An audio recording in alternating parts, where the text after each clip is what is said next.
Muy feliz Navidad. Este es uno de los días más importantes del año, no solamente ahora para la cristiandad, sino que para toda la humanidad. Porque incluso en los países no cristianos se celebra la Navidad. Yo mismo viví por más de 20 años en Taiwán y Macao, en que el porcentaje de cristianos es muy bajo, menos del 5%, y en todos los negocios decía Merry Christmas o Shangdang Kuai Le, en el fondo Feliz Navidad, en inglés y en chino. Entonces es un día que gracias a Dios ha entrado en toda la humanidad.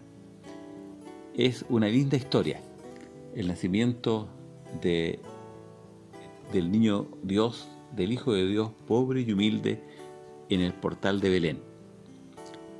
La canción Noche de Paz es quizás la que mejor refleja el espíritu que debiéramos tener en este día. Noche de paz, noche de amor, todo duerme en derredor. Entonces, estamos llamados a una noche de paz. Siempre el Señor nos ha llamado a eso, pero es tanta las compras, la ansia de comprar cosas, de comprar regalos, que al final se nos olvida lo más importante, y que es pasarlo en familia y recordar este gran evento para la historia de la humanidad, que el mismo Hijo de Dios se hizo hombre y habitó entre nosotros.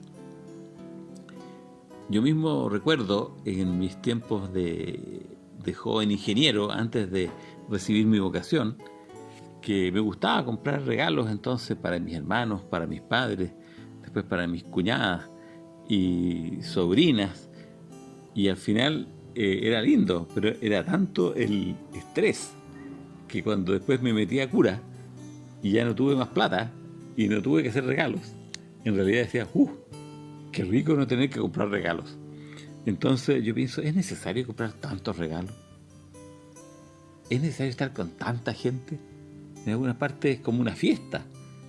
Entonces, el hecho de ahora tener una pandemia, estar en cuarentena y no poder tener un aforo muy grande, sino que en los grupos chicos en cada casa, eso en realidad está mucho más cercano a la primera Navidad, a la que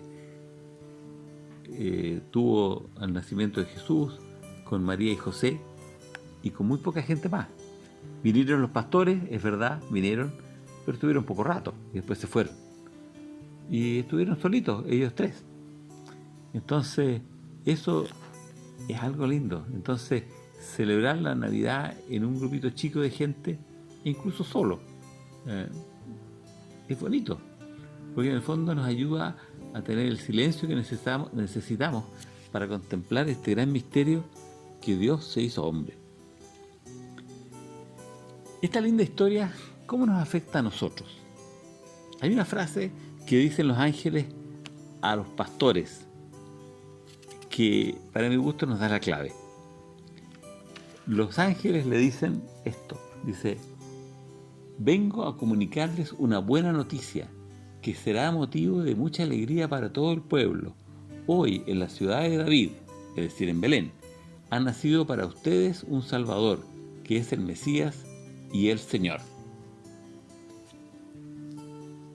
Ha nacido para ustedes un Salvador. Si lo tomamos entonces como una noticia que nos dan los ángeles y la iglesia a nosotros, nos ha nacido un Salvador.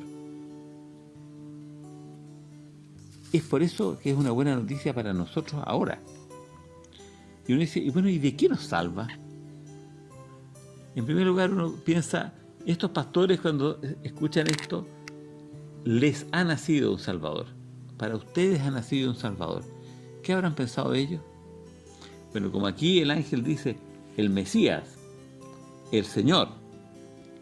Ellos, en el fondo, ¿qué entendieron ellos? Es que el rey, un futuro rey, que va a gobernar Israel y los va a librar de sus enemigos, ese ha nacido recién. Que seguramente estos pastores, que si tenían 50 años, no lo iban a ver gobernar, pero ya el hecho de decir, en unos años más, en unas pocas décadas más, vamos a ser un país libre, no vamos a ser colonia de los romanos. Al fin vamos a ser un país libre como fue Israel en tiempos del rey David. Bueno, eso es lo que ellos esperaban. Y para ellos la palabra Salvador significaba eso. Una persona que los librara de los enemigos de turno, que eran los romanos. Antes habían sido los griegos, antes habían sido los persas y antes habían sido los babilonios. Pero en ese momento eran los romanos. Si a uno le preguntan, bueno, ¿y tú de qué tienes que ser salvado? Yo, ¿de qué quiero ser salvado? ¿De qué necesito ser salvado? Hay gente que no está ni ahí, como se dicen algunos, con esto de la salvación. Algunos dicen, yo no quiero que me salven. Esa es una palabra que me acuerdo que me chocó mucho de un profesor. Quizás algunos de ustedes saben, yo soy ingeniero antes de cura.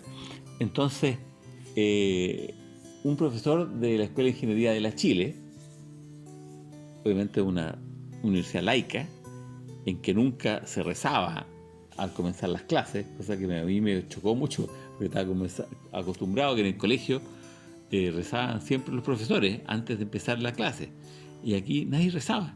Obviamente, claro, si es una universidad laica, no tienen por qué rezar. Bueno, y habían profesores que no creían en Dios, para nada.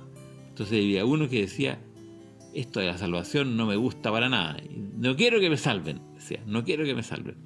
Era un gran profesor, pero no tenía fe. Bueno, ¿y yo de qué quiero que me salven?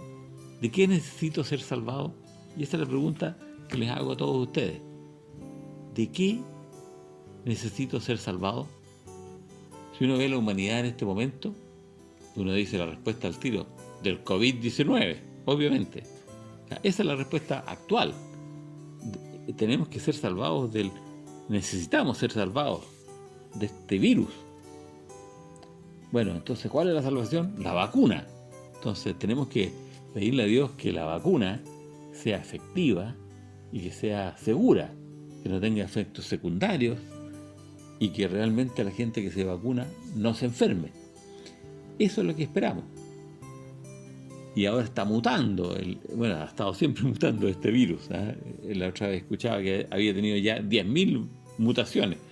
Entonces, bueno, que las vacunas sean capaces de protegernos incluso de las mutaciones de este virus. Bueno, eso sería la salvación. Pero tenemos otros problemas. En Chile estamos aún en una crisis social muy profunda. Entonces, ¿qué es lo que significa que nos salven? Bueno, que tengamos al fin una constitución que una a los chilenos y que traiga realmente paz social. Que se acabe la violencia, que se acabe la violencia en la Araucanía. Eso es lo que necesitamos, esa es la salvación. Pero hay personas también que están enfermas con cáncer. Bueno, ¿qué significa para ellos salvación? No morirse del cáncer, sobrevivir al cáncer y quedar bien. Hay mucha gente que muere por el cáncer. Últimamente yo conozco mucha gente que ha muerto de cáncer, pero hay personas que están bien. Tengo un amigo que siendo joven tuvo cáncer y ahora han pasado más de 30 años y está lo más bien. Y así, entonces, bueno, la salvación significa salvarnos, por ejemplo, de una enfermedad, un país entonces de un problema social, el mundo de una pandemia, salvarnos de la guerra. Esas son las cosas que nosotros necesitamos que nos salven. Bueno, Jesús nos viene a salvar de eso y de mucho más. ¿Cuáles son los problemas más grandes que tiene el hombre, más profundos que tiene el hombre? En realidad son dos: el pecado y la muerte. Bueno, de las dos cosas nos salva Jesús. Jesús, por su muerte en la cruz, nos salva del pecado. El pecado ya no nos esclaviza y podemos, por lo tanto, liberarnos del pecado. El pecado que en el fondo, a veces uno lo piensa siempre como los pecados de tipo sexual, pero en realidad los pecados más grandes son las peleas entre unos con otros, el no entenderse, el estar peleados entre hermanos, el marido con la mujer, o gente en la misma trabajo. Son las peleas entre nosotros. Bueno, eso es lo que nos hace sufrir. es el pecado. Bueno, el Señor Jesús nos salva del pecado. Su nombre, Jesús. Le dice el ángel, su nombre será Jesús, porque Él salvará a su pueblo de los pecados. Bien, nos salva en primer lugar del pecado. ¿Y cuál es la consecuencia más inmediata del pecado? La muerte. Jesús, que murió y resucitó, nos salva de la muerte. Es por eso entonces que esta historia tan linda no es una historia bonita del pasado, sino que es algo que nos afecta a cada uno de nosotros profundamente hasta ahora, y lo seguirá haciendo hasta el fin de los tiempos, porque el Señor nos salva del pecado y de la muerte. Que tengan una muy feliz Navidad.